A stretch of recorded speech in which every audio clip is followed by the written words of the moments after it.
Humoral, en un mieloma múltiple virgen de tratamiento es humoral. ¿Y qué humoral? Perfecto. Ciclofosfamida, les contaré un poquito, produce neutropenia. Todavía no hemos hablado nada de eso. Talidomida, en mayor o menor grado, no es muy predisponente a infecciones. Y dexametasona, corticoides, sí, pues, ¿no es cierto? ¿Qué inmunidad altera corticoides? Corticoterapia. Ya tiene un año. Le guía.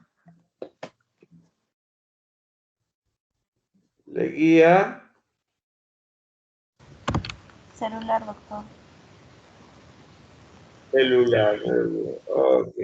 Entonces, ¿y qué implica la inmunidad celular, le guía?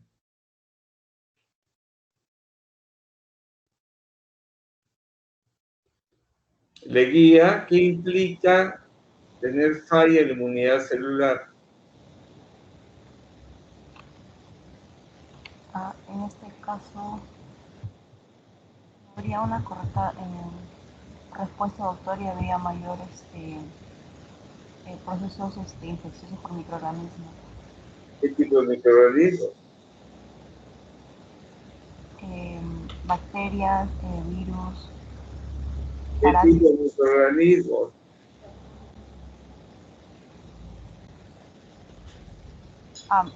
Intracelulares, mayormente, doctor. ¿Qué más? Extracelulares también. Ok. Ya está leyendo sus apuntes, muy bien. Y diga, ¿qué tipo de intracelulares de importancia clínica conoce?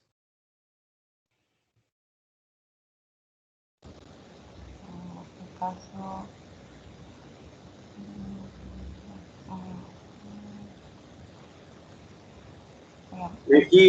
Mejía.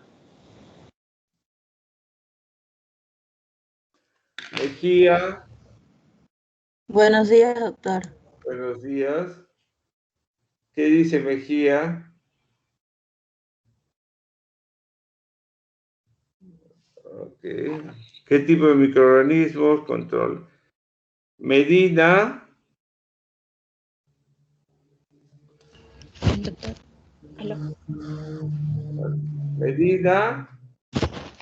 ¿Aló? Medina. Conteste, Medina, le escucho. Tampoco, ¿no es cierto?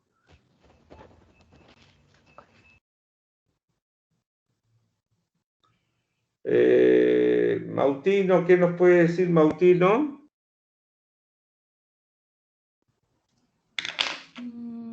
En cuanto a bacterias intracelulares,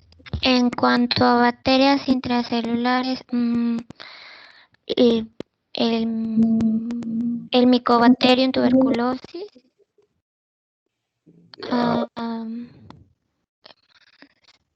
¿Qué más? Hay Mycobacterium tuberculosis, Mycobacterium no tuberculosis. ¿Qué el más? Listeria, Listeria, el ¿qué más? monocitógenes, Sí, sí, sí. Está leyendo. ¿Qué más? ¿Ya? ¿Qué más? clamidia, Pues? ¿Qué más dice? Salmonella tifi, Salmonella no tifi, ¿no es cierto? Virus, todos los virus son intracelulares. Hongos, ¿qué hongos? Levaduriformes, Candida, criptococo. ¿Qué hongos endémicos, que son los dimórficos? ¿Qué hongos? El oportunista, Nemocystis girovesi.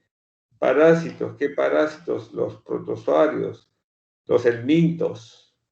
No, los protozoarios nomás son intracelulares. ¿Correcto? Y luego hay un grupo de extracelulares que son controlados también por los helmintos y los ácaros, por ejemplo, ¿no? Los ectoparásitos, ¿no? Los ectoparásitos como los ácaros, ¿ok? Entonces, para ir cuadrando, entonces, el mieloma múltiple por enfermedad está predispuesto principalmente a inmunidad humoral, falla humoral, ¿no es cierto? ¿Qué gérmenes son controlados por la inmunidad humoral? Luis. Los capsulados, doctor. Dame ejemplos. Por ejemplo, Streptococcus pneumoniae, Haemophilus influenzae. En hongos, por ejemplo, Cryptococcus. Ya. Ok. Listo. Entonces, fíjese, ¿no? Y si tuviera falla fagocitaria, Luis, ¿qué gérmenes son? Bacterias extracelulares. ¿Qué más? Nombre completo, pues pone nombre y apellido. ¿Cómo, doctor? Pone el nombre y apellido. Son bacterias extracelulares, ¿qué más?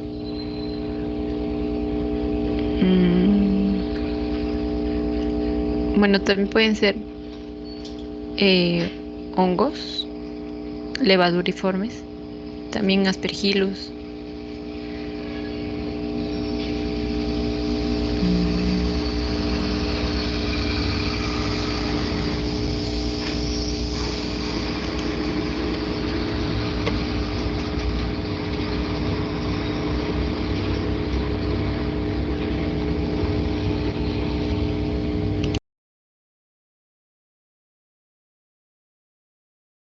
A ver. Vamos a ver. Repíteme, por favor, lo que tiene falla fagocitaria, ¿qué sucede? Principalmente a bacterias extracelulares no capsuladas. También pueden ser hongos levaduriformes y filamentosos. Ya, ¿no es cierto? Entonces, ya que hemos recordado los tres componentes del sistema inmune y sabiendo que el sistema inmune es uno solo, comandado por el linfocito T4, pero lo dividimos en tres para entender la responsabilidad de cada uno de los componentes del sistema inmune que nos defiende de determinados tipos de agentes infecciosos, es decir, si los neutrófilos, los fagocitos, nos defienden contra bacterias extracelulares no capsuladas y hongos levaduriformes y filamentosos, y ese componente fagocitario no funciona, entonces esa persona estará predispuesta al desarrollo de estos agentes, de infecciones por esos agentes, porque no hay quien los controle, ¿de acuerdo? ¿Sí? No hay quien los controle. Entonces, en este señor, Luis, ¿qué piensas? ¿Qué componentes están alterados en ese paciente?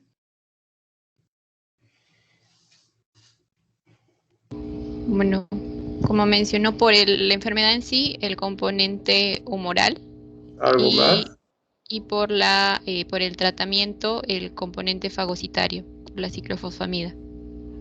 ¿Y qué más?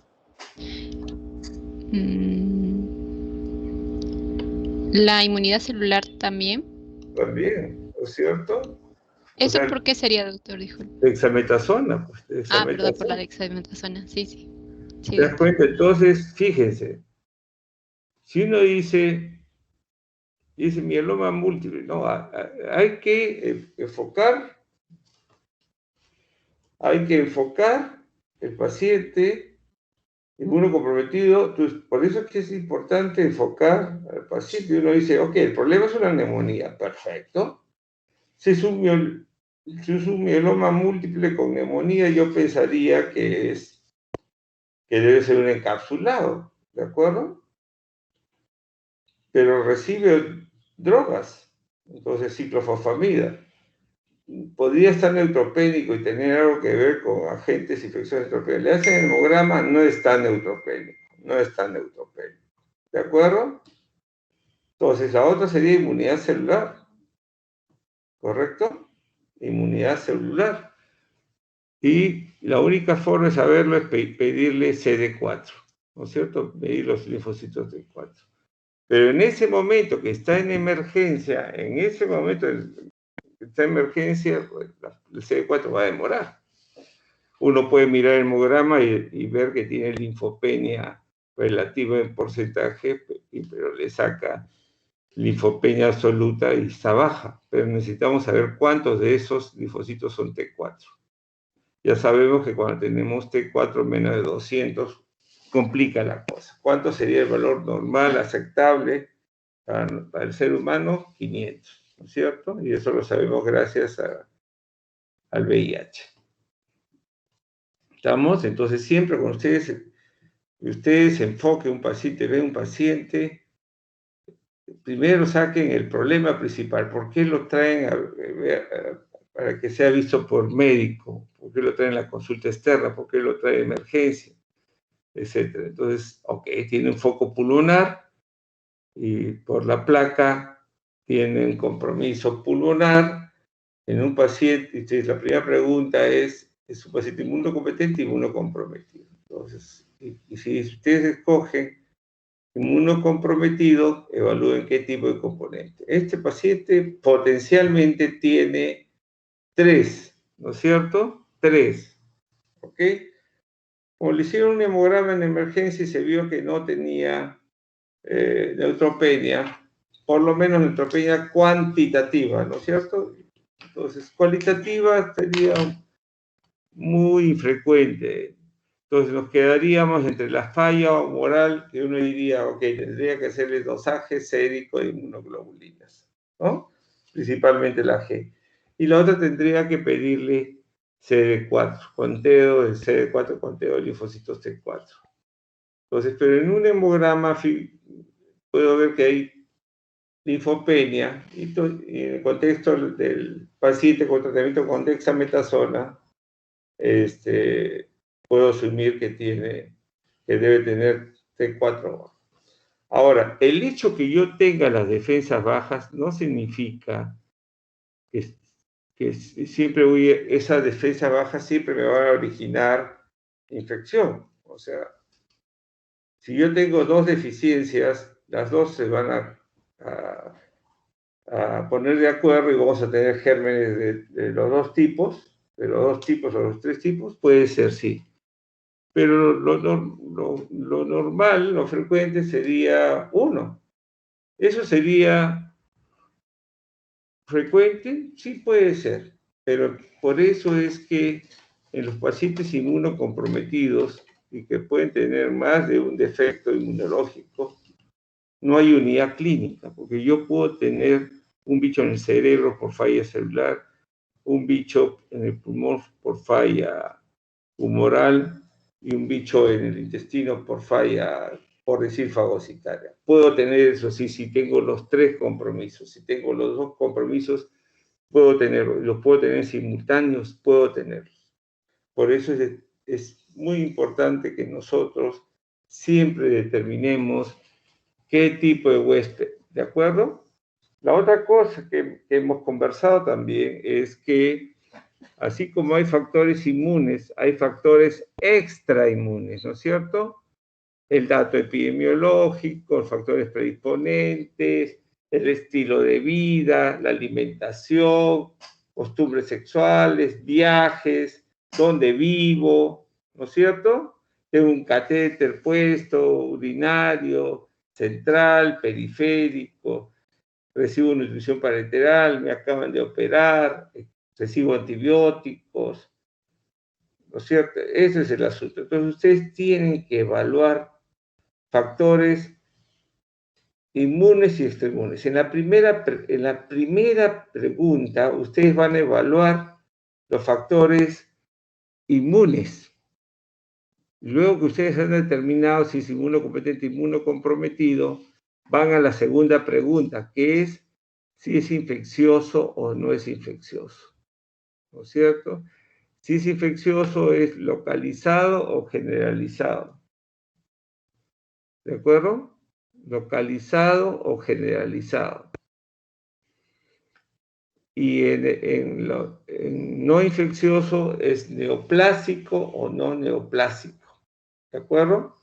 Si es neoplásico, es por una neoplasia hematológica o no hematológica. Si es no neoplásico, es por un cuadro inmunológico o no inmunológico. En el cuadro infeccioso, si es un proceso infeccioso localizado o un proceso infeccioso generalizado. ¿Me siguieron, por favor? Loaiza, ¿me siguió? Doctor, sí le seguí, pero me quedé en si es neoplásico o no neoplásico. Y si es no neoplásico, pienso en, y ahí no lo llegué a... No neoplásico sería un tumor sólido, mama, ginecológico, renal. Hematológico, ¿qué sería? Una leucemia aguda, una leucemia crónica, un linfoma. ¿De acuerdo? Un no neoplásico inmunológico sería una enfermedad de tejido conectivo, una enfermedad autoinmune, la vasculitis sistémica. En no neoplásico, no inmunológico, ¿qué sería? Un cuadro metabólico, un cuadro degenerativo. ¿De acuerdo? Entonces, lo que yo quiero es que ustedes enfoquen al paciente. Entonces, si ustedes, yo lo voy a decir, perfecto, llega el paciente, tú dices, son inmunocomprometidos. Ahora, ese compromiso pulmonar, entonces, neutropénico no, me quedaría humoral celular, ¿sí? Y entonces uno comienza a decir, uno mira la radiografía y dice compromiso lobar, compromiso lóbulo medio, ¿no es cierto?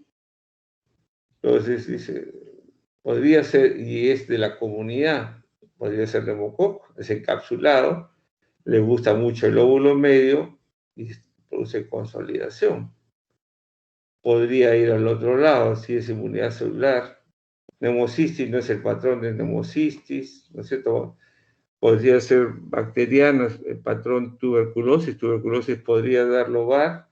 ¿Cuál es la forma más importante de compromiso pulmonar por tuberculosis e inmunocomprometido? Compromiso basal, es las bases. En población general sana, ¿sí? O no inmunocomprometido, el compromiso es apical o lóbulo medio, ¿no es cierto? Lóbulo medio, apical o lóbulo medio. El compromiso de inmunocomprometidos es basal, las bases, ¿ok? Entonces, ¿qué cosa más que nos queda? Listeria no es, salmonella no es. Dentro de las principales, virus no se comportan de esa manera, generalmente son intersticiales. Han visto cómo es SARS. SARS es deslustrado, intersticial, periférico, basal, posterior, ¿no es cierto? Ok, y después, ¿qué más nos queda? Parásitos, ¿no? Podrían ser parásitos pulmonares, estrogiloidiasis como una fase de autoinfestación, que hace fase pulmonar, no es el patrón correcto. Es difícil, hay parásitos. Vámonos a no infeccioso. ¿Qué podría ser neoplásico? Si fuese neoplásico, generalmente eso se vería si hay un compromiso en consolidación, podría confundirse con una telectasia. Difícil. Si fuera una telectasia debería haber retracción, ¿no? Retracción del hilo. Podría ser, por ejemplo, una obstrucción extraluminal del bronquio, entonces obstruye el bronquio, se chupa, ¡pac! Telectasia, pero eso es una consolidación. ¿Y cómo sabemos que es una consolidación? Broncograma aéreo, ¿no es cierto? El aire atrapado, en una telectasia no hay. Entonces, por ahí, difícil. Y después, causas no hematológicas, no neoplásicas, un infarto pulmonar que nos dé una imagen así, podría confundirse, podría ser, ¿no es cierto? Pero no habría broncograma aéreo, no habría broncograma aéreo, ¿no? Entonces, si uno examina sus exámenes auxiliares, uno va consolidando, ¿no? Entonces, uno podría concluir, como concluyeron la gente de emergencia, porque el paciente subió con ceftriaxona, ¿no? Subió con ceftriaxona. Y el paciente, la última vez que estuvo hospitalizado, fue hace 8 meses. ¿no es cierto? Hace 8 meses. Y después todo su manejo ha sido ambulatorio. ¿Correcto? ¿Qué opina Loaiza de lo que hemos hablado? Finalmente, ¿qué podría ser el pulmón con toda esta historia que les he relatado?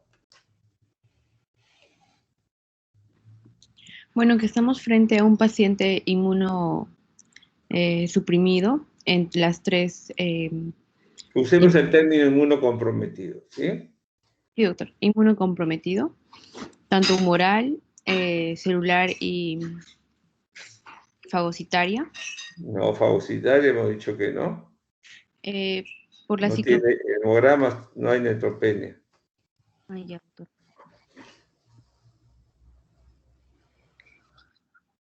Siga, siga. Bien.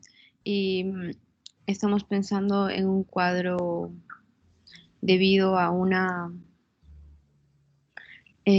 cuadro no neoplásico.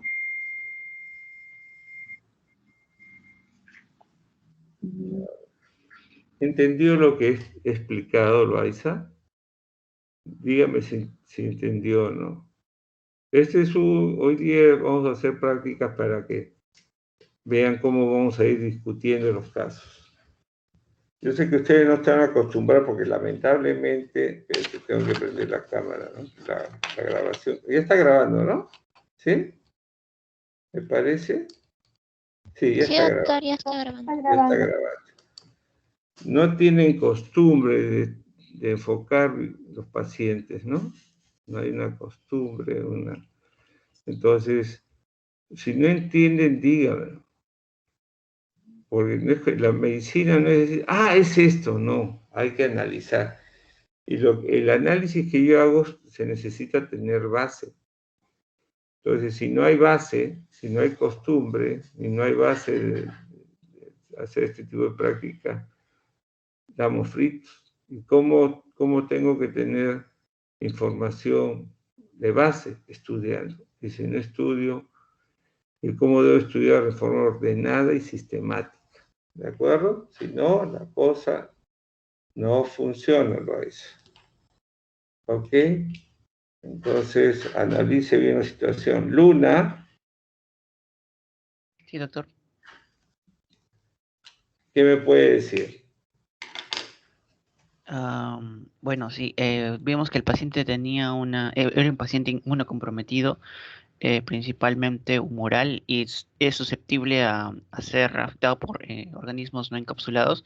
También tendríamos que hacer un análisis en eso, especialmente, porque recordando cómo es que se comportan estos organismos, primero van a afectar el pulmón, luego afectan a la sangre y finalmente terminan en el sistema nervioso central, ¿no? Tendríamos que ver eso también, que pueda progresar a una meningitis bacteriana. Meningoencefalitis, ¿no es cierto? Meningoencefalitis. Ya. Ok. Pero usted apunta a un encapsulado, pero ya hemos dicho el diagnóstico diferencial. Si yo sospecho que puede ser una TB, tengo que buscarle, ¿no? Tengo que descartar la TB. Y si yo diría, ok, aunque haya broncoreana, pudiera haber una telectasia ahí, podría ser, le haría un ataque para buscar si tiene ganglios que están comprimiendo, ¿no? Porque tienen todo el derecho, es un mieloma, así como hace mieloma puede hacer una segunda neoplasia, sí. O pudiera tener un tapón mucoso, sí, también. Necesitaría una broncoscopía. Idealmente siempre tenemos que buscar a gente. Si tiene esputo, hagamos sus análisis en esputo, ¿no? ¿Ok? ¿Qué opina Limasca?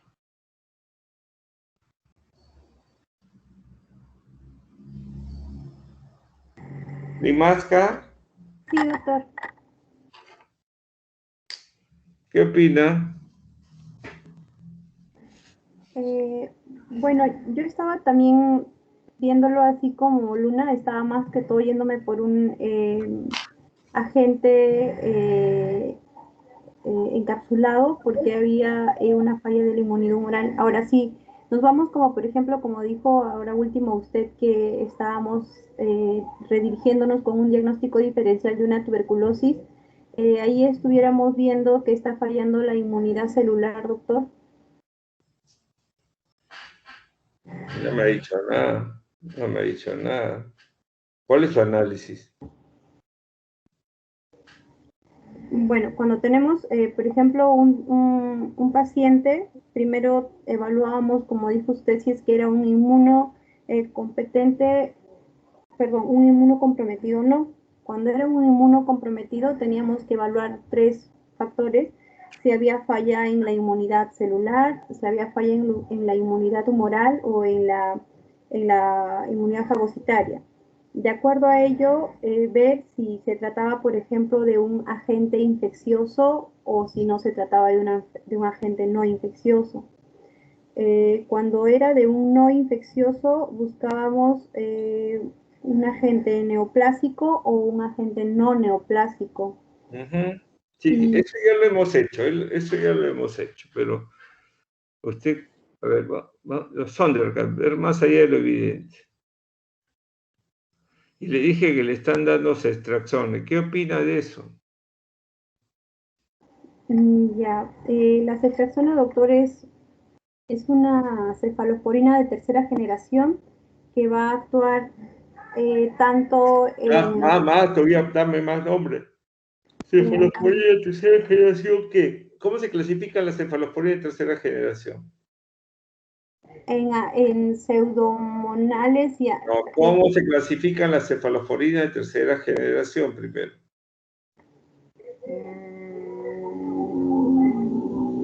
A ver, déjenme recordar.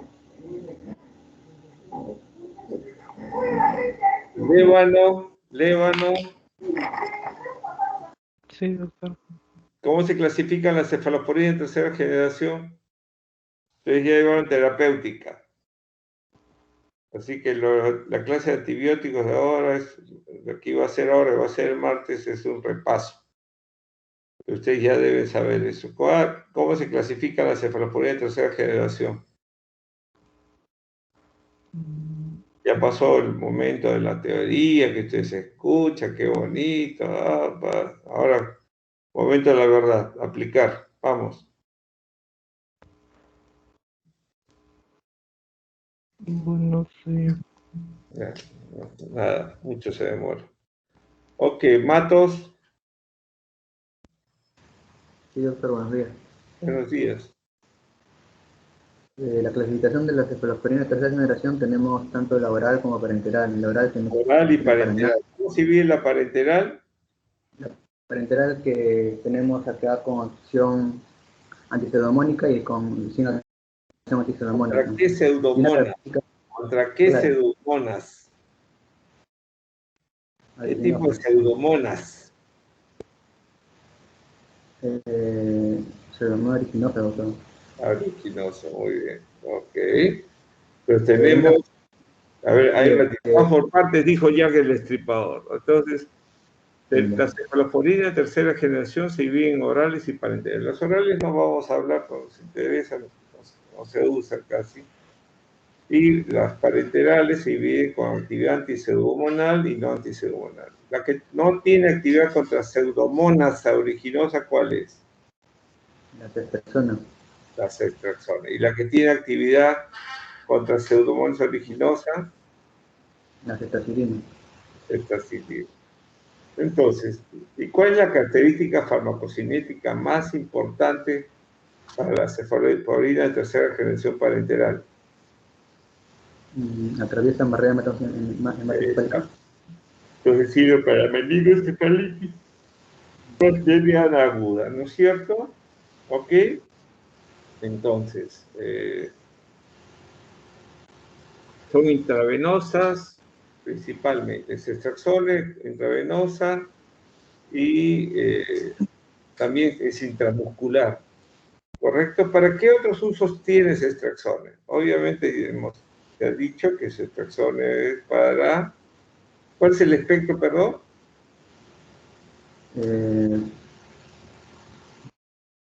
Para bacilos gram negativos, aerobios, anti-infectorias con enterobacterias. Bacilos. No, a ver, bacilos, ¿cómo me dijiste? Bacilos gram negativos, aerobios, enterobacterias. Dame ejemplo.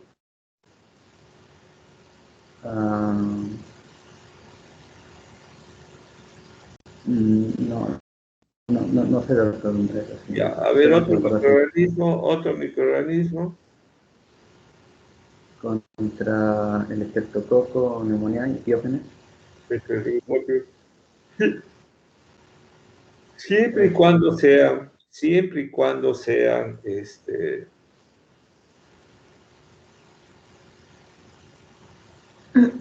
siempre y cuando sean,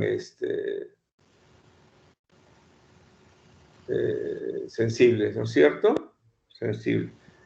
Solamente un comentario. Ya, claro que puedo entrar a las clases. Qué tonto soy. Ya vamos a arreglarlo, pero todavía ya vamos a aprovechar la práctica, ¿ya? Vamos a terminarla, pero hay que aprovechar esto.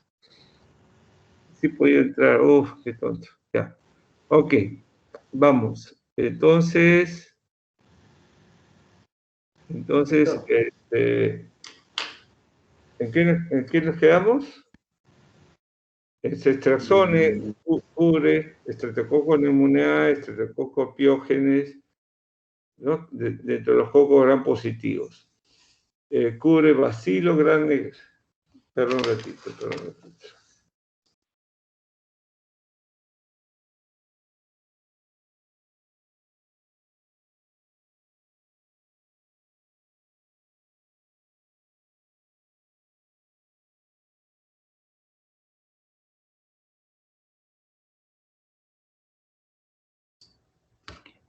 Ya, entonces los estreptococos no cubre estafilococos, no cubre anaerobios y solamente cubre bacilos gram negativos aerobios, enterobacterias principalmente Escherichia coli, siempre y cuando sean sensibles a ceftriaxona, ¿no es cierto? Los estreptococos pueden ser sensibles y resistentes a penicilina, sí, a cefalosporina de tercera, sí. Y el mecanismo de resistencia contra la cefalosporina de tercera generación, en el caso de Escherichia coli, es la beta-lactamasa de espectro extendido, ¿no es cierto? Recuerden que ceftriaxona es un gran inductor de beta-lactamasa de espectro extendido, o sea, por eso se restringe mucho en los hospitales, ¿correcto? Solamente usamos ceftriaxona en los hospitales en dos condiciones: cuando viene de la calle con neumonía, y cuando en el hospital desarrolla meningoencefalitis bacteriana aguda. Esas son sus dos grandes indicaciones y únicas indicaciones de ceftriaxone en el hospital. Afuera es muy común para las neumonías adquiridas en la comunidad. ¿Correcto? ¿Ok? Ahora, ¿por qué crees, Matos, que los médicos de emergencia indicaron ceftriaxone en esta condición, para esta condición? ¿Por qué crees? Creo que estaban pensando en una neumonía aquí en la comunidad. Por eso están pensando en una neumonía. Solamente estaban pensando en una neumonía. Que lo que pasa es que como el paciente tiene una falla celular y aparte que tiene como antecedentes el uso de una corticoterapia de hace un año, por eso mismo también que el paciente se encuentra inmunosuprimido, el mismo hecho que conlleva que se esté administrando ceftriaxona por el mismo hecho que tiene una neumonía, ¿no? Ok, tienen que ir aprendiendo y sabiendo lo que van a decir. Medina, ¿qué nos puedes decir, Blanca Medina? Vayan pensando el resto. ¿Por qué crees que le dieron ceftriaxona a este paciente? Bueno, en este caso podría ser también como mencionó, ¿no?, que el paciente estaba ingresando al hospital. Entonces podría, bueno, también se le diagnosticó al paciente que tenía un problema, tenía una neumonía en realidad, ¿no? Ya, tiene una neumonía, ¿no? Pero ¿por qué ese antibiótico? ¿Por qué ese antibiótico? Podría haberle dado también, la otra posibilidad, obviamente, encapsulados, ¿no? Los encapsulados pueden ser Streptococcus pneumoniae, Haemophilus influenzae también. Entonces, también se puede usar para Haemophilus influenzae, entonces podría ser Bacillus grande antiguo, no enterobacteria, podría ser, y es un encapsulado. Si fuera sensible también el meningococo, ¿no? Si fuese posible su sensibilidad, también podría ser, ¿no? Entonces, una razón que no podrías darle penicilina, porque la penicilina G sódica, que es de elección para neumococo, no va bien con hemófilos y con meningococo, ¿no? ¿Sí? No va bien. Entonces, esa podría ser una elección cestraxones. ¿Qué otra posibilidad? A ver, miren bien el antibiótico, miren bien sus características del antibiótico, la farmacocinética, miren bien al agente, la sospecha de que fuera neumococo, su comportamiento clínico. A ver, ¿qué lleva? ¿Qué les podrían decir? Levante la mano, a ver quién se ha dado cuenta. Mejía, ¿te has dado cuenta o no?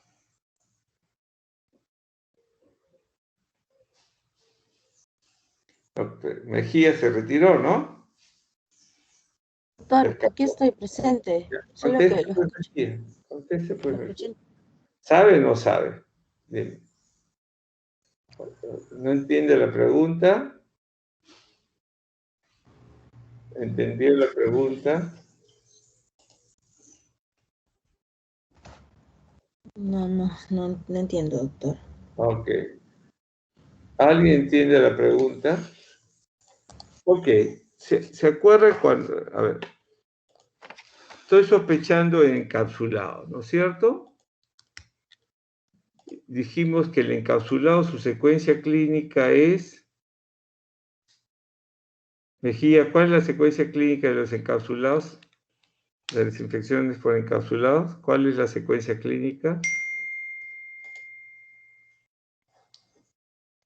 ¿Cuál es la secuencia clínica por encapsulados, Mejía? Se fugó Mejía, ¿no? No recuerdo, doctor. Conteste, pues conteste. Se ve muy mal que no conteste. Malpartida, ¿cuál es la secuencia clínica? Su cuaderno, revisen su cuaderno, por favor. Engáñense. Revisen su cuaderno. Malpartida. No recuerdo, doctor. Leguía.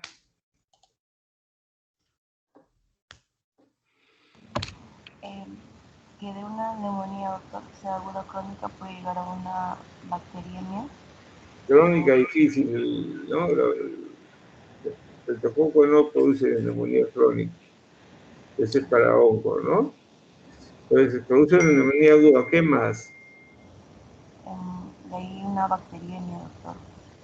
La bacteria. ¿Y de ahí? ¿Y de ahí?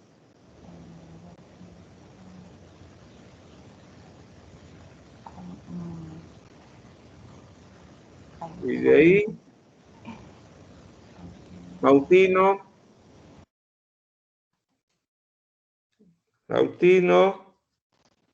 Sí, doctor. Conteste, pues. Ok, era una neumonía aguda crónica, una bacteriemia o ¿Cómo va a ser fungemia. crónica? ¿Cómo va a ser crónica? Hemos dicho que Aguda. responden sin pensar. Responden sin pensar. A ver, Mautino, repita. Neumonía aguda, bacteriemia,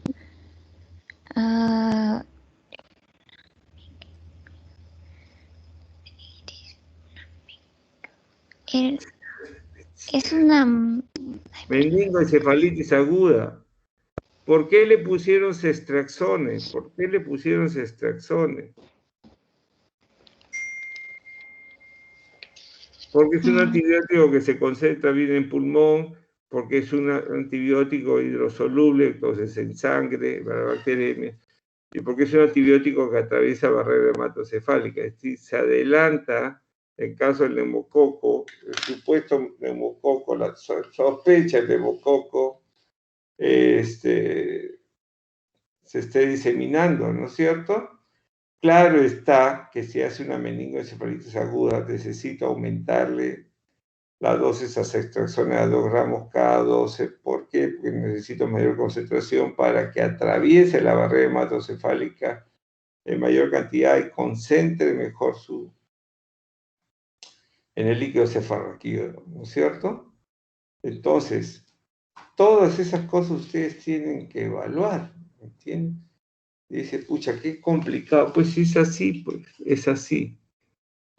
¿No es cierto? No es cuestión de toma tu pastilla, ay, es esto, ¿no? No, hay que hacer el análisis. Y paralelamente vamos estudiando tuberculosis, vamos pidiendo el esputo, porque tiene esputo, dijimos, ¿no es cierto? Ustedes le van a pedir Gram, KOH, tinta china, van a buscar el Sil-Nielsen, ¿no es cierto? Pueden buscar pruebas mucho más fidedignas o más... Recuerden que los exámenes auxiliares dijimos que eran dependientes de cultivos y no dependientes de cultivos. Entonces, con KOH, con tinta china, con Sil-Nielsen, con Gram, etcétera, y cultivos para bacterias, hongos, parásitos, están cumpliendo con los test dependientes de cultivos que toma tiempo, ¿no? Salvo los directos. Y los test no dependientes de cultivos tienen los anticuerpos, los antígenos y las pruebas moleculares. Pueden pedir una prueba molecular para tuberculosis en el caso de GeneXpert, ¿no? El GeneXpert. Entonces, para Mycobacteria tuberculosis. Esas pruebas pueden ser en BK negativo, claro que sí, en BK negativo. En pacientes que pueden ser oligo o paucibacilares, poco bacilos, ¿no es cierto? Entonces se le pide esa prueba. Pueden correr, vamos a hacerle PPD, ampliar una tomografía, ¿correcto?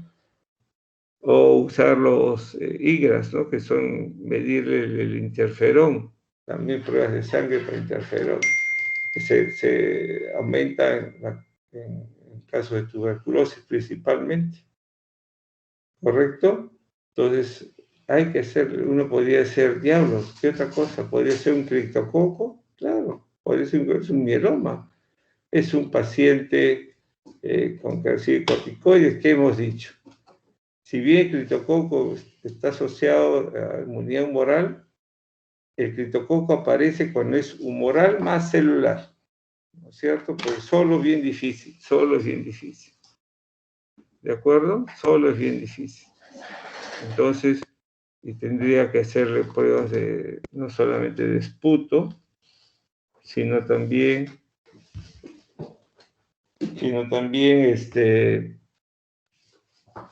buscarle antígeno en la sangre, ¿sí? El antígeno se busca en la sangre, en el líquido cefalorraquídeo, pero el paciente está despierto. O sea, yo no le metería una aguja. Según la evolución, le metería una aguja para estudiar el líquido cefalorraquídeo. Haríamos cultivos, claro que sí. Recuerden, ese paciente ustedes lo catalogan como una neumonía, ¿sí? Pero ustedes les buscan CIR siempre a estos pacientes, cualquiera si tienen neumonía, si tienen ITU, porque si ustedes, para eso está proceso infeccioso localizado, neumonía. Proceso infeccioso generalizado. ¿Qué cosa es SPIC? ¿Qué es eso? Sepsis, pues, sepsis, tienen que manejarlo como sepsis. ¿Y qué tienen que hacer en sepsis? Pedir su lactato, pedir sus hemocultivos, iniciar el antibiótico de la primera hora, la hidratación 30 por kilo, y si no mejora en la primera hora, si tuviera presión arterial media menos de 65 o un lactato mayor de 2, hay que usar vasopresores tipo noradrenalina, vasopresina, adrenalina, dobutamina si hay falla de bomba, y no usar dopamina como hemos dicho. ¿Se da cuenta? Entonces, esa es la manera. Finalmente le mandamos esputos directos, y en el esputo, en el directo, imágenes lanceoladas, estructuras lanceoladas que son compatibles con neumococo. El paciente creció neumococo, o sea, neumococo neumonía felizmente sensible a penicilina, pero ya lo habíamos, ya lo habían empezado antibiótico, ¿correcto? Todos los estudios para tuberculosis y criptococo fueron negativos, ¿sí? Si el paciente evolucionó bien, le dieron 10 días de tratamiento con ceftriaxona de 2 gramos y salió a su casa. ¿Qué detalle? Estos pacientes deberían ser vacunados por adulto mayor y por mieloma. Obviamente la capacidad de respuesta a las vacunas es menor, más aún en el tratamiento. Pero recuerden que los pacientes con fallo humoral principalmente deben ser vacunados contra encapsulados. ¿Qué vacunas tenemos contra neumococos? ¿Qué vacunas tenemos contra hemófilos? ¿Qué vacunas tenemos contra Neisseria meningitidis? Y además tienen que ser vacunados contra influenza, porque la influenza llama mucho al neumococo. Llama mucho al neumococo. ¿Correcto? Ok, entonces así van a ser las presentaciones de los casos clínicos y necesitamos aplicar los conocimientos adquiridos en la teoría. Para eso tienen que estudiarlos, doctora. ¿De acuerdo? Yo ya le he dicho desde el primer día, no es porque sea la última rotación el profesor se va a relajar, no, al contrario, usted es el último grupo y le voy a dar más fuerza a la enseñanza y obviamente voy a ajustarlos más para que no se me relaje, porque en la última rotación la gente se relaja. ¿Ok? ¿Qué dices, Mautino? ¿Qué has sentido?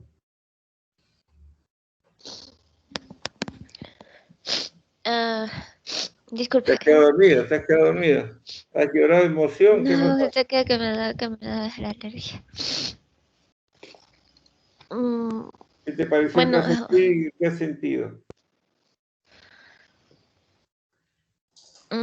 bueno, me sentí un poco como que Solo algo un poco nace. frustrada, pues no, por lo que no he podido hacer completo el esquema. ¿Tú crees que hubieras podido hacerlo?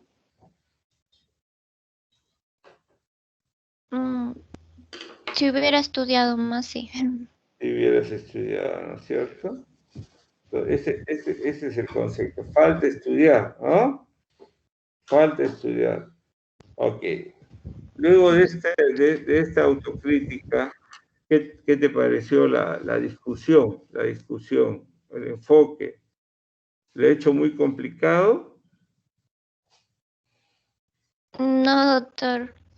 Sí está bien entendible. O sea, dependiendo de la patología, de eso hablábamos, ¿no? Ya qué tipo de paciente era, qué pruebas, dependiendo del paciente, como en este caso el inmunocomprometido, y siguiendo su sintomatología también, ¿no? Qué tipos de microorganismos lo estarían afectando. ¿Qué opinas, Loaiza? ¿Qué has sentido? ¿Qué has sentido, Loaiza? Con respecto a lo que he sentido, bien, creo que es importante darme cuenta que para poder resolver un caso es bueno estructurarlo y usted me ha hecho dar cuenta que debemos ir por partes y de una manera enfocada, ¿no? Y así llegar hasta el diagnóstico en sí y ver cuál es la patología que está causando, cuál es el agente infeccioso o no infeccioso que está causando esta clínica en el paciente. Eso es lo que me ha gustado del caso y me ha hecho dar cuenta que tenemos que ir de manera por pasos, estructurada, para poder llegar a un mejor diagnóstico. Ya, luego la chamullada, en otras palabras, ¿qué necesita? Aparte de ir poco a poco, paso a paso, ¿qué necesita? Bueno, necesito primero fijar conceptos y me estoy planteando hacer un mapa conceptual de cómo llegar, ¿no? O sea, qué abordar primero y por partes. ¿Algún sentimiento que haya experimentado durante esta exposición? Sí, ansiedad, un poco de estrés también. ¿Ya? ¿Han sentido yo solo sé que nada sé?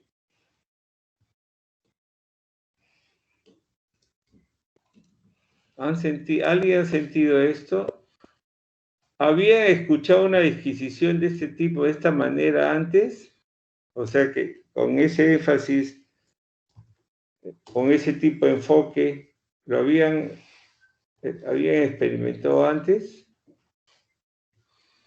En lo personal, no, doctor, por eso es lo que rescato del caso clínico de hoy día, ¿no? Ujú. La verdad que me gustó mucho. Ok. Limasca, ¿qué nos puedes decir, Limasca? Doctor, bueno, creo que nos falta estudiar para poder fijar los conocimientos. ¿Y cuánto le falta? ¿Bastante? ¿Estudiar bastante? Es que, doctor, tenemos los datos, tenemos lo que usted nos ha mencionado ya, todo lo tenemos escrito, pero nos falta ordenarlo. Como dijo Carla, nos falta estructurar y ver como que en qué orden es que vamos a ir a analizar el caso. ¿Cuándo lo van a hacer? Pues, ¿cuándo lo van a hacer? Ya está, un ratito que están llamando, un ratito.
A ver, entonces,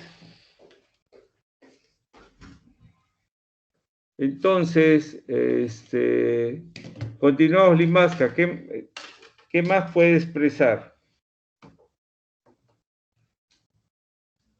Limasca, Sí, doctor.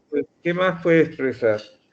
Que, doctor, justo estaba viendo que la forma de cómo se está abordando práctica, doctor, está muy bien, pero nos falta práctica. O sea, como recién es la primera vez que hemos visto cómo es que se va a abordar y el orden en el cual va a llevar, vamos a tratar de ordenar nuestras ideas y nuestros apuntes.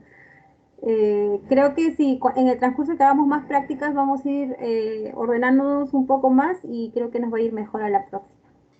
Bueno, esperemos que sea eso, ¿no? Para eso es que estamos haciendo práctica, ¿no? Estamos haciendo práctica y hemos aprovechado este impasse que hemos tenido con la computadora. Pero bueno, ya vieron cómo van a ser las prácticas, ¿de acuerdo? Leva, ¿nos puedes decir sobre un comentario? Cortito nomás, cortito. ¿Qué cosa nos puedes decir? ¿Qué has sentido? Bueno, un poco de todo lo que han comentado mis compañeros. Justamente un poco de ansiedad, algo de estrés y sobre todo por no de repente no tener la práctica suficiente para poder aplicar los conocimientos de repente de una manera estructurada y detallada para poder llegar al diagnóstico. Y también el estar analizando cada parte. Eso también me ha gustado del caso de estar analizando cada parte y el buscar el por qué realizar una acción. Ujú. Dime una cosa, ¿estás estudiando todos los días, la verdad? Sí, sí estaba repasando, pero creo que igual hay cosas que no sé y creo que puedo mejorar y estudiar un poco más. Bueno, no, debes. Si no sabes, debes estudiar, ¿no es cierto? ¿Tú qué opinas, Matos? Sí, doctor, tu caso ha sido muy interesante. Ha ayudado a entender cómo hacer la metodología de los casos clínicos y la verdad que sí ha sido una buena, ha sido ordenado. Yo sí he sentido que con esta metodología vamos a aprender mucho, pues, porque va paso a paso y así eh, llegando así poco a poco al diagnóstico, ¿no? Y al tratamiento del paciente. Muy bien. ¿Alguien quiere aportar algo? ¿Quiere hacer un comentario? Decir, estamos abiertos, está en tribuna abierta, tribuna abierta. Luna, ¿tú quieres decir algo? Luis, ¿quieres decir algo? Doctor, tenía una pregunta. A ver. Con respecto a lo último que mencionó sobre las vacunas, tenía la duda de que, o sea, si se debe vacunar a los pacientes con compromiso de la inmunidad humoral, porque como tienen este compromiso, o sea, va a haber una disminución de la producción de anticuerpos. No sé cómo se debería manejar en ellos. Sí, no, hay que vacunarlos, pero la respuesta va a ser menor. Siempre algo va a ser, cualquier número va a ser mejor que cero, ¿no es cierto? Entonces, claro, vacunarlos a los mielomas es un problema. Para que uno tenga mejor respuesta a los... primero recuerda que lo que manda es inmunidad celular, ¿no es cierto? Inmunidad celular es el que manda todo, pero tenemos la inmunidad humoral y el fagocitario. Pero el que manda todo, el que coordina esas tres acciones es la inmunidad celular. Por ejemplo, en los trasplantados, que ya saben que los primeros 30 días tiene falla fagocitaria, de 30 a 100 días tiene falla humoral celular, predominio celular, y más de 100 días es falla humoral celular, pero predominio humoral, hay linfopenia B y hay baja anticuerpos. Se dice que deberíamos vacunar a los pacientes con CD4 mínimo más de 200, mejor más de 400, ¿no es cierto? Y también se mide un receptor que se llama CD19 que tiene que ver con linfocitos también para respuesta, pero con CD4 es más importante.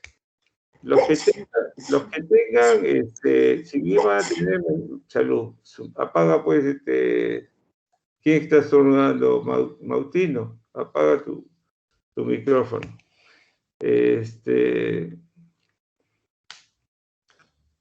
Va a haber menos respuestas, claro que sí, pero es mejor que algo. Por eso lo que yo estaba comentando es que hay que vacunarlos, sí, la respuesta va a ser menor que la población general, sí, pero siempre algo va a ser, va a ser más de ayuda que digamos, de daño, ¿no es cierto? O que no va a funcionar.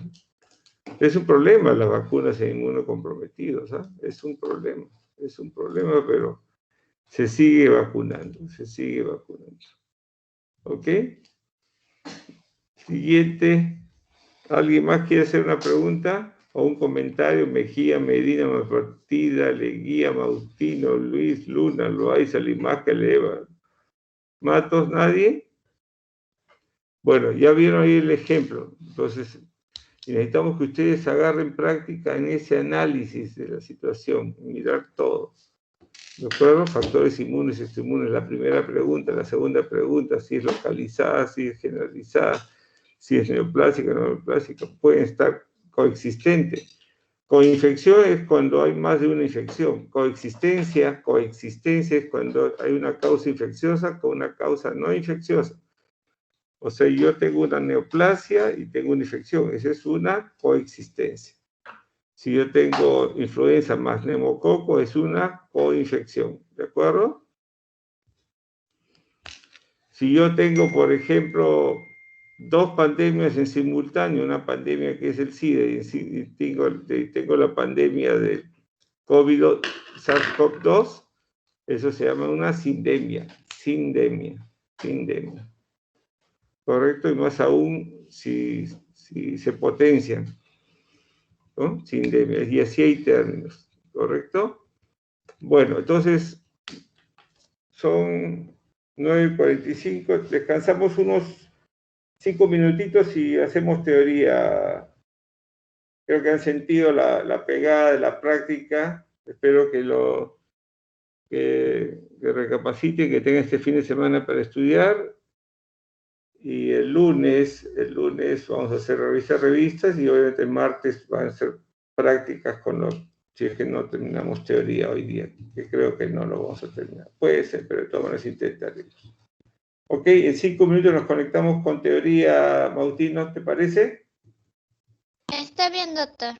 Ok. Está bien, doctor.